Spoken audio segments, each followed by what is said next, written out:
अस्सलामुअलैकुम, कैसे हैं आप सब? उम्मीद करती हूँ आप सब बिल्कुल ठीक होंगे। मैं भी बिल्कुल ठीक हूँ अल्हम्दुलिल्लाह। जैसे कि आप सबको पता है कि मैं रिसेंटली मूव हुई थी नए घर में और मूव होने के 1 वीक के बाद ही मैं पाकिस्तान चली गई थी। ये व्लॉग मैंने पाकिस्तान जाने से पहले सारा रिकॉर्ड किया था और आज की वीडियो में आप लोग मेरे पूरे दिन की रूटीन देखेंगे। जैसे ही मैं इस घर में मूव हुई थी तो मुझे अंदाज़ा हो गया था कि मुझे इस घर में काफ़ी मेहनत करनी पड़ेगी, क्योंकि घर की हर चीज़ बहुत ज़्यादा गंदी थी। हर इलेक्ट्रॉनिक जो है वो डीप क्लीन होने वाली थी। हमसे पहले जो लोग रहते थे उन्होंने किसी भी चीज़ की सफाई नहीं रखी हुई थी और यहाँ पे हमारा दिन शुरू हो गया नाश्ता वगैरह करके। यहाँ पे मेरे हस्बैंड जो हैं बच्चों के कमरे में ब्लाइंड्स लगा रहे हैं और जब तक ये ब्लाइंड्स लगाते हैं मैंने तब तक सोचा सबसे पहले मैं खाने की तैयारी कर लेती हूँ।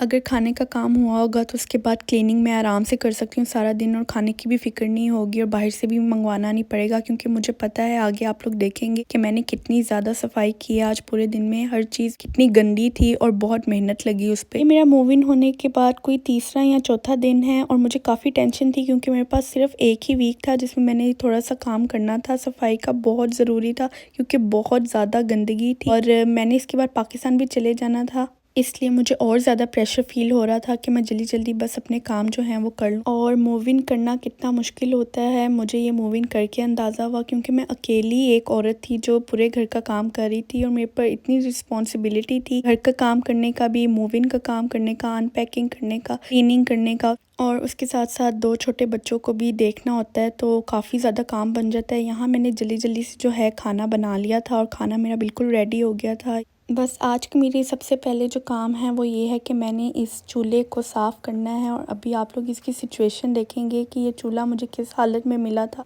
और इसमें इतनी ज़्यादा ग्रीस लगी हुई थी हर जगह पे। ऐसा लग रहा था कि इसको कभी साफ़ किया ही नहीं गया हुआ और मुझे काफ़ी टाइम लगा था इसको साफ़ करने में अच्छे तरीके से। इसीलिए इसको साफ़ करने से पहले मैंने खाना बना लिया ताकि एक ही दफ़ा जो है मैं इसको अच्छे से डीप क्लीन कर लूँ। इसके सारे मैंने जो ये ऊपर वाले बर्नर्स थे ये उतार लिए थे और इनको मैंने सेपरेटली पानी में डाल के साथ जो है सोप डाल के रख दिया था। और यहाँ पे मैं यूज़ कर रही हूँ ऑल पर्पज़ क्लीनर और साथ जो है ग्रीस क्लीनर, जो स्टोव टॉप के ऊपर मैंने सारा जो है स्प्रे कर दिया था और थोड़ी देर के लिए छोड़ दिया था। और जितनी देर के लिए मैंने छोड़ा था उतनी देर तक जो मैंने सारे बर्नर्स ऊपर से उठाए थे उनको जो है वो वॉश कर लिया और यहाँ पे मैं अच्छे से रगड़ रगड़ के जो है हर जगह पे जो भी ग्रीस जमी हुई है या जो भी गंद है वो निकाल रही हूँ।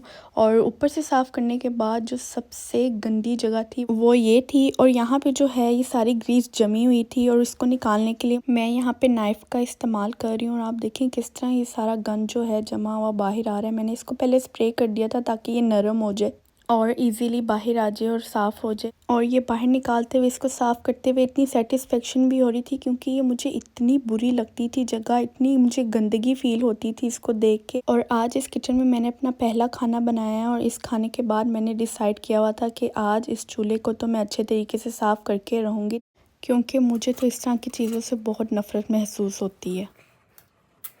यहाँ पे मैंने ये सारी जगह जो है साफ़ कर ली है, साथ मैंने इसके स्विचेस भी उतार के सेपरेटली वॉश कर लिए थे। और यहाँ पे एंड पे मैं यूज़ कर रही हूँ स्टेनलेस स्टील क्लीनर, इससे बहुत अच्छी शाइन आ जाती है। और जैसे कि आप सबको पता है स्टेनलेस स्टील की चीज़ों पे सारे फिंगरप्रिंट्स आ जाते हैं, तो ये जो है अच्छे से साफ़ कर देती है।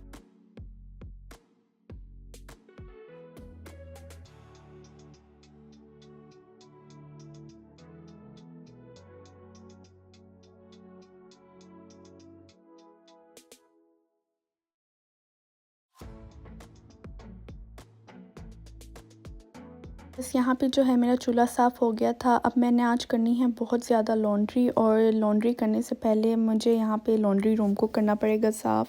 बेसमेंट में बर्नर रूम के साथ ही लॉन्ड्री मशीन्स पड़ी हुई हैं, बहुत ज़्यादा आज कपड़े धोने वाले हैं। तो जैसे ही मैं यहाँ पे मशीन्स देखने आई, फ़र्स्ट टाइम देख रही थी, लेकिन मुझे अंदाज़ा था कि वॉशिंग मशीन्स बहुत ज़्यादा गंदी हैं और कपड़े धोने से पहले मैंने इसको डीप क्लीन करना था। तो अंदर जो है मुझे अंदाज़ा हुआ कि जो लोग पहले इस मशीन को यूज़ करते थे वो लोग सर्फ़ यूज़ करते थे, वो सारा सर्फ़ जो है वो मशीन में ड्राई हो चुका था, जिसकी वजह से जब भी मशीन को ऑन करते थे तो जो सारा सर्फ़ है मशीन में गिरना शुरू हो जाता था। और यहाँ पे मैंने अपने हस्बैंड को बुलाया, उन्होंने मेरी हेल्प की। ब्रश से सारा पहले जो है हमने सर्फ जो ड्राई हुआ था उसको उतारा। उसके बाद मैंने सारा ऑल पर्पस क्लीनर से जो है बाहर से मशीन को साफ़ किया था। और ऑब्वियसली मैंने मशीन चला के देख ली थी, मैंने उसको सेल्फ क्लीनिंग पे लगाया था, लेकिन सेल्फ क्लीनिंग से कोई फ़ायदा नहीं हुआ क्योंकि वॉशिंग मशीन में से एक अजीब सी स्मेल भी आ रही थी। उसके बाद मैंने ये जो सारा है क्लीन करके स्मेल को ख़त्म करने के लिए मैंने इसमें विनेगर डाला और उसके बाद मैंने वॉशिंग मशीन को चला दिया ताकि ये अच्छे तरीके से साफ़ हो। साथ मैंने जो है गर्म पानी की ऑप्शन सेलेक्ट की ताकि अच्छे तरीके से स्मेल ख़त्म हो जाए। और यहाँ पे मशीन जो है वो साफ़ हो गई थी। यहाँ पे आप लोग देख सकते हैं बिफ़ोर और आफ्टर कितना फ़र्क पड़ा है। स्मेल भी सारी ख़त्म हो गई थी। जंग का तो मैं कुछ ऑब्वियसली नहीं कर सकती, वो वैसे ही रहेगा, लेकिन मशीन अच्छे से काम कर रही थी।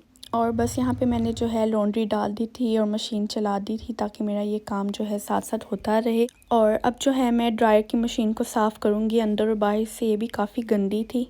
और बस यहाँ पे मैंने मशीन्स जो हैं दोनों साफ़ कर ली थी। और ये है मेरा बेसमेंट में मैंने जो सारा सामान है वो स्टेयर्स के आगे पड़ा हुआ था। हम मूव हुए थे तो हमने जल्दी जल्दी जो है स्टेयर्स के आगे रख दिया था क्योंकि हम उस टाइम बहुत बिजी थे और ऊपर के ही काफ़ी काम थे। आज फाइनली मैं नीचे बेसमेंट में आई हूँ और मैंने सारा सामान जो है स्टेयर्स के आगे से उठा के साइड पे रख दिया है। और आज मैंने सारा बेसमेंट से वैक्यूम भी करना है क्योंकि नीचे बहुत ज़्यादा डस्ट थी। आज मैं कोई बहुत डीप क्लीनिंग नहीं करूँगी बेसमेंट की क्योंकि मैं ऑलरेडी काफ़ी काम कर चुकी हूँ। और बेसमेंट की हालत देख के मुझे समझ आ गई थी कि इसके लिए मुझे एक अलग पूरा दिन चाहिए होगा। और जब तक मैंने सारा बेसमेंट का काम किया मेरे कपड़े जो हैं वॉश हो गए थे, मैंने इनको ड्रायर में डाल दिया। और अब मुझे इतनी भूख लगी हुई थी, मैं ऊपर आई और मैंने जल्दी से सैलेड कट की और साथ खाना वगैरह खाया। और इस टाइम तक शाम भी हो गई हुई थी। इसके बाद मैं बाहर गार्बेज फेंकने गई तो मैंने देखा डेक बहुत ज़्यादा गंदा हुआ था। मैंने कहा क्यों ना मैं यहाँ से भी जल्दी से जो है थोड़ी सी क्लीनिंग कर लूँ।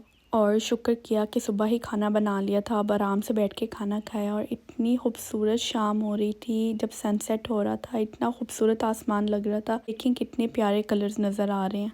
और अब बस अंदर जाके जो सुबह ब्लाइंड्स लगे थे उसका सारा जो गंद गिरा हुआ था वो मैंने वैक्यूम से साफ़ किया। और आज का मेरा लास्ट काम जो है वो ये है कि मैंने अपनी कबर्ड को जो है सारा सेट करना है क्योंकि अभी तक मैंने कोई भी कपड़े ना अपने हस्बैंड के अनपैक किए हुए थे। तो मैंने डिसाइड किया कि आज जो है मैं ये काम भी कर लूँ। और ये कपड़े रखने का और संभालने का, इनको ऑर्गेनाइज़ करने का भी बहुत लंबा काम होता है। यहाँ पर मैंने सारे हैंगर्स रखे हुए थे और साथ मैंने जो है ऑर्गेनाइज़र्स भी निकाल के रखे हुए थे। ये काम करना इसलिए ज़रूरी था क्योंकि मैंने तो आगे पाकिस्तान चले जाना था, लेकिन पीछे से फिर मेरे हस्बैंड को जो है मुश्किल होनी थी, इसलिए मैंने उनकी सारी कबर्ड सेट कर ली। साथ ही फिर मैंने अपने भी कपड़े जो हैं वो सारे रख लिए। अभी बस जो है मैं कोई बहुत ज़्यादा ऑर्गेनाइज नहीं कर रही, नीचे सारे शूज़ रख रही हूँ और ऊपर सारे कपड़े जो हैं वो हैंग कर रही हूँ। और इंशाल्लाह आगे आने वाले व्लॉग्स में ऑर्गेनाइजेशन भी सारी सेट करूँगी। अभी ये जो है पाकिस्तान जाने से पहले जल्दी जल्दी काम कर लिया था ताकि ये हो गया और मुश्किल ना हो। और बस आज का बिज़ी डे जो है वो हुआ ख़त्म। और बस यहाँ पे मैं कर रही हूँ व्लॉग को एंड। अगर आप लोग को मेरी आज की वीडियो पसंद आई है तो प्लीज़ इस वीडियो को लाइक करें और मेरे चैनल को सब्सक्राइब करें। अल्लाह हाफिज़।